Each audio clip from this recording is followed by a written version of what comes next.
பத்திரிகை நண்பர்களுக்கு மீண்டும் என்னுடைய வணக்கத்தை தெரிவிச்சுக்கிறேன். இன்னைக்கு தமிழ்நாடு சட்டப்பேரவையில திருத்திய நிதிநிலை அறிக்கையை இந்த அரசு தாக்கல் செஞ்சிருக்கு. முழுமையா பார்க்கும்போது இந்த பட்ஜெட் எப்படி இருக்குன்னா, இந்த அரசு அமைஞ்சு கிட்டத்தட்ட 100 நாட்கள் ஆயிடுச்சு. 100 நாட்கள்ல இந்த அரசுடைய மார்க் அப்படின்னு யாரை கேட்டாலும் மிகப்பெரிய ஒரு 0 சொல்லுவாங்க, 0 அப்படின்வாங்க. அதே மாதிரி இந்த பட்ஜெட்டும் இன்னைக்கு மிகப்பெரிய ஒரு 0. நாங்களும் தொடர்ந்து கேட்டுட்டே இருந்தோம். என்னுடைய தலைவர் சொன்னாரு, நாங்களும் சட்டசபையில பேச சொன்னோம், நிறைய தேர்தல் வாக்குறுதிகள் கொடுத்துருக்கிறீங்க, அதை உடனடியாக உங்களால செய்ய முடியாது, ஆனா எப்ப செய்ய போறீங்க அப்படின்னு ஒரு டைம் டேபிள் சொல்லுங்க, ஒரு ரோடு மேப் கொடுங்க அப்படின்னு தொடர்ந்து கேட்டுக்கிட்டே இருந்தோம். அந்த வாக்குறுதிகள்லாம் எப்போ நிறைவேற்றுவீங்கன்னு தொடர்ந்து இந்த அரசிட்ட கேட்டுக்கிட்டே இருந்தோம்.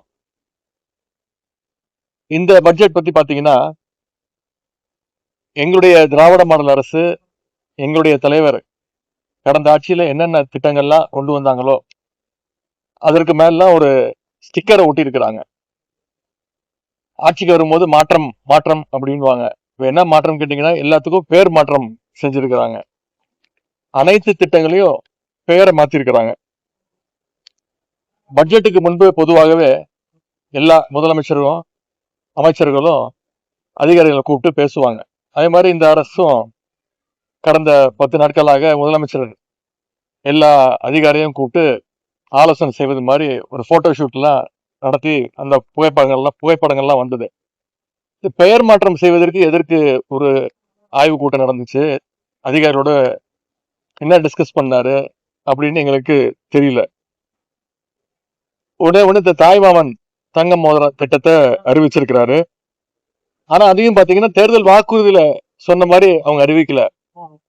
தேர்தல் பிரச்சாரத்தின் போது ஒரு வாக்குறுதி என்ன சொன்னார்னா, தமிழ்நாட்டில் பிறக்கக்கூடிய அனைத்து குழந்தைங்களுக்கும் அந்த தங்க மோதிர திட்டம், தாய்மாமன் தங்க மோதிர திட்டம் அப்படின்னு சொன்னாரு. ஆனா இன்னைக்கு பட்ஜெட்ல அரசு மருத்துவமனையில பிறக்கக்கூடிய குழந்தைங்களுக்கு மட்டும்தான் இந்த திட்டம் அப்படின்னு அறிவிச்சிருக்கிறாங்க. கொடுத்த வாக்குறுதிகளை நிறைவேற்றுற மாதிரி பட்ஜெட்ல எந்த திட்டமும் எந்த அறிவிப்பும் இல்ல.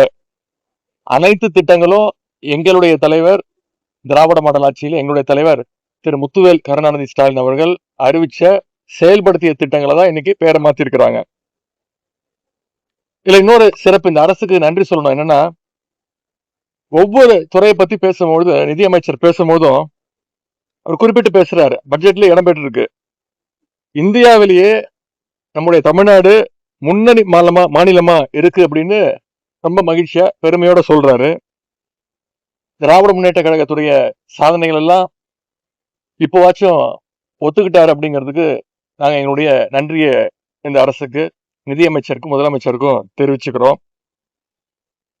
அதே மாதிரி அண்ணல் அம்பேத்கர் தொழில் முன்னோடிகள் திட்டம், அண்ணல் அம்பேத்கர் அயலக கல்வி உதவி திட்டம், அயோத்திதாசர் ஆதிதிராவிடர் வாழ்விட மேம்பாட்டு திட்டம், ஒலிம்பிக் சிறப்பு மையங்கள்னு எல்லாமே எங்களுடைய திராவிட மாடல் அரசுல செயல்படுத்தப்பட்ட திட்டங்கள் தான். வெறும் பேரை மட்டும், அவங்களுடைய கட்சி பேரை வெற்றி வெற்றின்னு எல்லா திட்டத்துக்கு மேலேயும் ஸ்டிக்கர் ஒட்டி இருக்கிறாங்க. அன்பு சோலைன்னு நாங்க கொண்டு வந்த திட்டத்துக்கு அது பேரை மாத்தி இன்னைக்கு முதியோர் பொழுதுபோக்கு மையங்கள்னு பேரை மாத்திருக்கிறாங்க. நாங்க எங்களுடைய தலைவர் ஆட்சியில கொடுக்கப்பட்ட லேப்டாப் திட்டம் உங்களுக்கு தெரியும், உலகம் உங்கள் கையில் அப்படின்னு அந்த திட்டத்துக்கு எங்க தலைவர் பேர் வச்சு கடந்த ஆண்டு 20,000 லேப்டாப் 20 லட்சம் அறிவிச்சோம், 10 லட்சம் மாணவர்களுக்கு கொடுத்தோம். அதை இன்னைக்கு பேரை மாத்தி வெற்றி மடிக்கணினி திட்டம் அப்படின்னு பேர் வச்சிருக்கிறாங்க. கலைஞர் கனவு இல்ல திட்டம், அதோட பேரை மாத்தி வெற்றி வீடு திட்டம் அப்படின்னு பேரை மாத்தி வச்சிருக்கிறாங்க. அதே மாதிரி மாடல் ஸ்கூல்ஸ், அது பகைசால் பள்ளிகள், அதோட பேரை மாத்திருக்கிறாங்க. முதல்வர் படைப்பாகங்கள் எங்களுடைய ஆட்சியில கொண்டு வந்த திட்டம், அதை இன்னைக்கு டிஜிட்டல் நூலகம் அப்படின்னு பேர் மாத்திருக்கிறாங்க. அதுக்கும் பாத்தீங்கன்னா வெறும் 10 கோடி ரூபாய் தான் நிதி ஒதுக்கீடு செய்யப்பட்டிருக்கு. எங்களுடைய ஆட்சியில கொண்டு வரப்பட்ட நன்னிலம் திட்டம், அதற்கு பேரை மாத்தி இன்னைக்கு மண்ணின் மகள் திட்டம் அப்படின்னு பேரை மாத்தி இருக்கிறாங்க. தேர்தலுக்கு முன்னாடி எங்களுடைய தலைவர் தலைமையிலான அரசு தாக்கல் செஞ்ச பட்ஜெட்ல கல்வி, சுகாதாரம், தொழில் வளர்ச்சி, இப்படி பல்வேறு சமூக நலத்திட்டங்கள்னு இருந்துச்சு. ஒவ்வொரு ஆண்டும் கல்வித்துறைக்கான ஒதுக்கீடு எங்களுடைய ஆட்சியில, திராவிட மாடல் ஆட்சியில பாத்தீங்கன்னா கடைசியா தாக்கல் செய்த பட்ஜெட் 48,500 கோடி ரூபாய் கல்விக்கு எங்களுடைய தலைவர் ஒதுக்கி இருந்தாங்க. இப்போ அதை குறைச்சு முதல் முறையாக குறைச்சு 44,500 கோடி ரூபாய் தான் இந்த முறை ஒதுக்கி இருக்கிறாங்க. நாங்கள் தொடர்ந்து சொல்லிட்டு இருக்கிற மாதிரி காவிரியில தண்ணி வரல, ஆடி 18 அன்னைக்கு கூட தண்ணி வராத ஒரு சூழலை இந்த அரசு ஏற்படுத்தி இருக்கு. நேற்று இந்த இந்து ஆங்கில பத்திரிகையில ஒரு செய்தி வந்திருக்கு. கடந்த 50 வருடங்கள்ல இல்லாத அளவுக்கு இந்த ஜூலை மாசத்துல காவிரி நீர் வரத்து குறைவா இருக்குன்னு அந்த பத்திரிகையில செய்தி வெளியிட்டு இருக்கிறாங்க. மேகதாது அணை கட்டும் கர்நாடகாவை தடுத்து நிறுத்துறதுக்கு இந்த ஆட்சிக்கு வக்கு இல்ல, தைரியம் இல்ல, வேடிக்கை பார்த்துக்கிட்டு இருக்கிறாங்க. விவசாயிகள் தொடர்ந்து போராட்டம் பண்ணிட்டு இருக்கிறாங்க. இந்த ஆட்சி அமைஞ்சதுல இருந்து இந்த 3 மாசமா யார் அதிகமா பாதிக்கப்பட்டிருக்காங்க பாத்தீங்கன்னா விவசாயிகள் தான் பாதிக்கப்பட்டிருக்கிறாங்க. முழு பயிர் கடன் தள்ளுபடின்னு தேர்தல் வாக்குறுதி சொன்னாங்க. ஆனா இப்ப அதுக்கு ஒரு கண்டிஷன் போட்டு 50,000 ரூபாய் வரைக்கும், 50,000 ரூபாய் தானே, 75,000 அதையும் மாத்திருக்கிறாங்க. ஆனா அதையும் செயல்படுத்தல. முதல்ல 50,000 சொன்னாங்க, எதிர்ப்பு தெரிவிச்சோம், அது 75,000 ரூபாய் மாத்தினாங்க. அதையும் முழுமையா செயல்படுத்தல. தஞ்சாவூர்ல நேற்று முன்தினம் ஆர்ப்பாட்டம் நடந்துச்சு.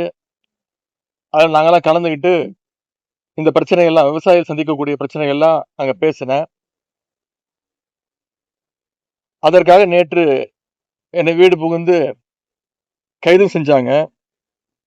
கைது செஞ்சு எப்படியெல்லாம் அலக்கழிச்சாங்கன்னு ஒட்டுமொத்த தமிழ்நாடும் பார்த்துச்சு. குறிப்பா சட்டமன்றத்துல எதிர்கட்சி தலைவர் என்ற முறையில இந்த பட்ஜெட் பத்தி நாங்க எதுவும் கேள்வி கேட்டக்கூடாது, அதே மாதிரி டைவர்ஷன் டாக்டிக்ஸ், விவசாயிகளுடைய பிரச்சனையை டைவர்ட் பண்ணணும்னு நேற்று அந்த நாடகத்தை நடத்தினாங்க. என்ன மட்டும் இல்ல, தொடர்ந்து திராவிட முன்னேற்ற கழகத்துடைய சட்டமன்ற உறுப்பினர்கள் ஒவ்வொருத்தரையும் கைது செஞ்சிட்டு இருக்கிறாங்க. அதிமுக சட்டமன்ற உறுப்பினர்களை பார்த்து பார்த்து பர்ச்சேஸ் பண்ணிட்டு இருக்கிறாங்க. திமுக சட்டமன்ற உறுப்பினர்கள் மட்டும் இல்ல, இளைஞர்கள் ஜென்சி திமுகவினரையும் வலை வீசி தேடி குறிப்பாத்து டார்கெட் பண்ணி அவங்களை எல்லாம் கைது செஞ்சுட்டு இருக்கிறாங்க, வழக்கு தொடர்ந்துட்டு இருக்காங்க. ஏன்னா இந்த ஆட்சியில அவ்வளவு பிரச்சனைகள் இருக்கு, ஒவ்வொரு நாளும் அவ்வளவு பிரச்சனைகள் இருக்கு. அதையெல்லாம் திசை திருப்ப இந்த கைது நடவடிக்கைகளை இந்த அரசு எடுத்துக்கிட்டு இருக்கு. கடந்த 100 நாட்களா சட்டம் ஒழுங்கு பிரச்சனை சந்தி சிரிச்சிட்டு இருக்கு. குழந்தைகள், பெண்கள், வயதான பெண்கள், இவங்க இப்படி யாருக்குமே இந்த அரசுல பாதுகாப்பு இல்லை. அரசு ஆட்சிக்கு வந்த பிறகு கடந்த 5 வாரத்துல மட்டும் 4 லாக்அப் மரணங்கள் நடந்திருக்கு, 5 சாதி ஆணவ படுகொலை நடந்திருக்கு. இதெல்லாம் தினசரி செய்திகள்ல நீங்களே ஒளிபரப்பிட்டு இருக்கீங்க, மக்கள் பார்த்துட்டு இருக்கிறாங்க. ஆளுங்கட்சியை சேர்ந்த சில பேர் குற்றம் செய்வதற்கு லைசன்ஸ் வாங்கின மாதிரி அவ்வளவு குற்ற செயல்ல ஈடுபட்டு இருக்கிறாங்க, துணிச்சலோடு தைரியமா செயல்பட்டு இருக்காங்க. பழனி கோயில் நில மோசடியை பார்த்து இன்னைக்கு ஒட்டுமொத்த தமிழ்நாடு அதிர்ந்து போயிருக்கு. இந்த அரசு ஆட்சிக்கு வந்ததும் மின்சாரம் வரதுல முதல் நாள்ல இருந்தே பிரச்சனை. இப்போ இபி பில் மிகப்பெரிய ஒரு பிரச்சனையா மாறி இருக்கு. கிட்டத்தட்ட 3.5 லட்சம் குடும்பங்களுக்கு வழக்கத்தை விட பல மடங்கு அதிகமா இன்னைக்கு இபி பில் வந்திருக்கு. அமைச்சர்கள் அரசு பள்ளிகளுக்கு போய் அங்க இருக்கக்கூடிய மாணவர்கள்லாம் வெளில வர சொல்லி, இந்த கட்சியினுடைய பேரெல்லாம் கோஷம் போட சொல்லி மாணவர்கள் எல்லாம் வற்புறுத்தி அதை ரீல்ஸ் எடுத்து வீடியோ எடுத்து அதெல்லாம் போட்டு இந்த அரசு அமைச்சர்கள் அவங்களுடைய பணிகளை செஞ்சிட்டு இருக்கிறாங்க. அது மட்டும் இல்லை, இன்னைக்கு இந்தியாவே நீட்டை எதிர்த்து போராடிட்டு இருக்கு. அதை எதிர்த்து இந்த அரசு எந்த விதமான நடவடிக்கையும் எடுக்கவே இல்லை. அதற்கு மாறா போராட்ட மாணவர்கள் மீது தடியடைய இந்த அரசு நடத்தி இருக்கு. விலைவாசியும் உயர்ந்துட்டே போகுது, அரிசி விலை பல மடங்கு அதிகமா இருக்கு.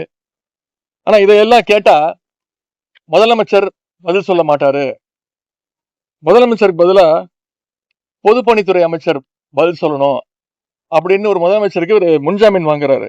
இந்த மாதிரி ஒரு நகைச்சுவைய இந்திய ஜனநாயகம் எந்த மாநிலத்திலையும் எந்த சட்டமன்றத்திலையும் பார்த்திருக்காது.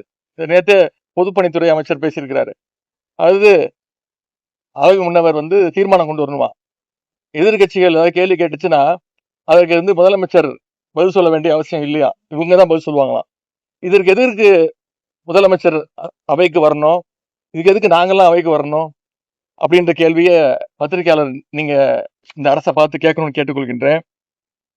கொடுத்த வாக்குறுதிகளை நிறைவேற்ற டைம் வேணும்னு முதலமைச்சர் கேட்டார் ஆட்சி அமைஞ்சோன்னு.